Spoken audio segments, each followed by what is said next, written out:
on Sterling Marlin. And here's a spin. Car number 25 of Ken Schrader has spun around, but they were told in the drivers' meeting this morning that for a spin, if the driver doesn't appear to be in trouble, then he keeps. So he's going to claim he did.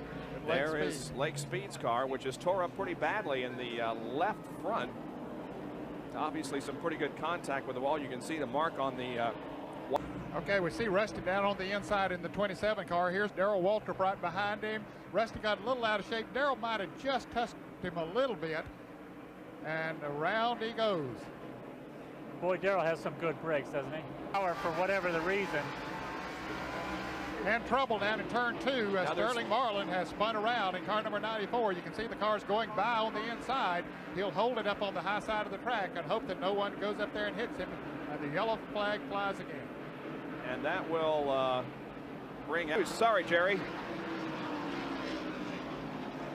The NASCAR officials are looking to see if he's going to get it started again, and I don't believe he is. The caution's coming out. Now he does get it started, but the caution had already waved. Go ahead, Jerry. Finish the thought if you would while the cars are slowing down here.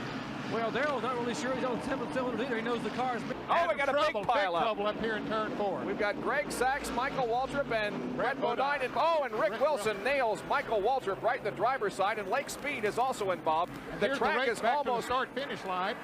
Track is almost blocked up there. Here comes Rusty through, however, and he is going to get a lap back. But there is just all kinds of debris up in the fourth corner, and there is Michael Waltrip as he gets out of that car. He got nailed really hard in the driver's side, but as you can see, he is climbing out okay. Yeah, and he looks into Rick Wilson. Now, they're big buddies. They live close together up on Lake Norman, and Michael looking in to see if Rick is okay. They pal around quite a bit with Kyle Petty, but the buddies getting together here. Michael needs to get out of the way. If any cars come into the pit stops, they're both right at the entrance to pit road. There's a lot of oil and water there. They need to be off pit road quick. We have a replay of what happened here as Lake Speed comes in.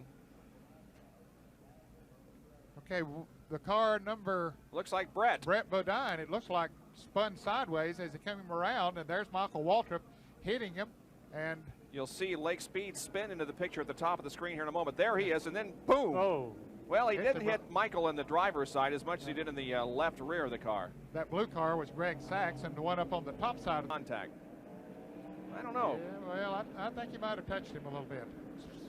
You know, one thing that's very interesting that we've been seeing today, these guys that are spinning keep driving their cars based on the drivers' meeting this morning where they... Larry Pearson going around and stopping on the grass at the bottom of turn number 2 as we saw Sterling Marlin come into the pits.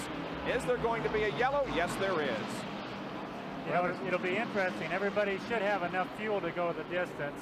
Now, what do they do on tires? Turn 2, and this time Bill Elliott is going to be involved, as is Dave Marcus, but I believe everybody is going to keep going. Will they throw the caution? No indication. Yep. Now it comes out, and you can see the damage that has been done on the Bill Elliott car. Yeah, that wheel is knocked back up under the fender, so they'll have some work to do on the Coors Ford to get him. To your screen. And the car, just the back end, goes around. There's Waltrip going under him. Here comes Bill Elliott, tries to go on the outside, but gets pinned in. Could not help it once he made the commitment to go on the outside. And Dave Hart in the black car in front, Ricky Rudd behind him, and here comes Darrell Waltrip spinning around, and Rusty Wallace spinning around, both of them making a complete 360. The other cars go on the high side of the racetrack. Here's one red car. And we have a crash here on the main straightaway. Ben Hess, we just talked about him a second or so ago as turning in a fine performance. Now let's watch the race back to the line. He's sitting just past the start-finish line. Jeff Bodine